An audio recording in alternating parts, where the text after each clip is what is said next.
Hello, YouTube, and welcome to kind of my thoughts and opinions on 2.3 thus far. PAX East was over the weekend. Frontier shed a little bit more light, not enough, I think, on where things may be going with 2.3 and 2.4 a little bit down the line. And my thoughts and impressions of this patch thus far is welcomed indifference, as in, I welcome features like Hollow Me, but at the end of the day, whether my character was a nameless, faceless Daft Punk pilot or he actually has a face now doesn't really matter to me one way or the other. I mean, it's one of those things. I'm glad it's there. I'm glad to be able to look over and see my friend's avatar, however they've designed it. I do think that's kind of neat, but at the end of the day, it doesn't really impact how I play the game much at all. Other people, it is the whole world to them. Trust me. And to those people, I'm glad that you have the feature. I'm glad, and hopefully you enjoy it. I think they did a pretty respectable job on the character creator, to be honest with you. So, well executed now that it's there, but, there are other things such as a crime and punishment system that actually more or less works, especially in the PvP arena. I would have prioritized that before Hollow Me, but that's my personal opinion. Multi-crew feature. I'm glad it's there. It'll make getting together with friends a lot easier, especially for people who may be out exploring 20,000 light years away. Now it gives them an ability to go back to their friends and help them out in a situation, let's say like a res site bounty hunting or something like that, and maybe get away from the space madness every once in a while that can happen and occur while exploring the depths of the galaxy. So I'm glad it's there, but fundamentally, does it really add any new elements of gameplay? Maybe a little bit of a wrinkle when it comes to PvP a bit, but overall, I really don't think so. I think in most engagements, you'd prefer to have your wingmates in their own ships if possible, but hey, it does make it easier in those evenings where maybe people only have half an hour. You can just get together, go shoot stuff, and not have to worry about, 20 or 30 minutes basically travel time for everybody to get to the same point and then start going out and doing something. And all too often in Elite, it always seemed like just about the time that everybody finally got together from wherever they were the last time they were all online to the new location, we just start getting into a groove and then, oh, well, time to go to bed, or I've got to go walk the dog, or I'm tired going to bed, whatever.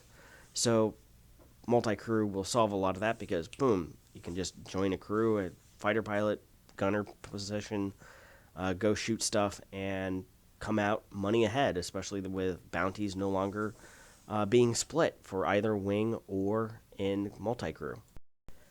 However, where this patch really falls down for me is I don't see a lot in terms of new gameplay. I don't see the layers of the onion, as I like to say, being peeled back and things fleshed out more in terms of the universe and gameplay mechanics.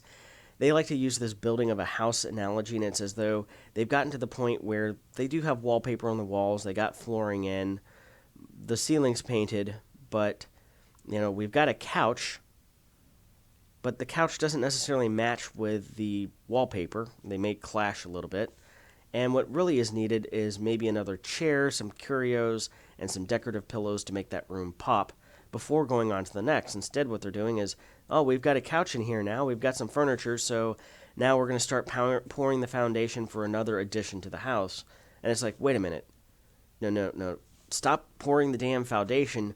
Go back and make sure all the rooms in the existing house are decorated, that things don't clash, and, they have the decorative pillows that make it pop, and curios. Make it look lived in, then ascertain what you need and maybe go add it in and start additions to that house again. But work with what you've got now and make it the best that it can be. And I don't feel that it is at this point. Now, there are chained missions, which may be the building blocks for some sort of minor narrative type story driven things to go on with minor factions. They've said they want to look at overhauling power play and the background sim and mission generation and stuff like that. I hope to God that that is the question mark, question mark, question mark now for 2.4, because this is something that needs to be looked at. Crime and punishment, a better mission generation system, a more coherent universe with power play being more deeply integrated into the background sim than just tacked on as another layer of grind on top of it that very few actually engage in other than to get various power play modules. So hopefully this is going to be shown some love and lots of, quote, quality of life in some subsequent patches. Things like the Megaship. Now, the big rumor is the Megaships, some of them might actually move and, say, go out to Colonia on a regular schedule. We've yet to see that implemented, but it's kind of hinted in some of the patch notes that it's there.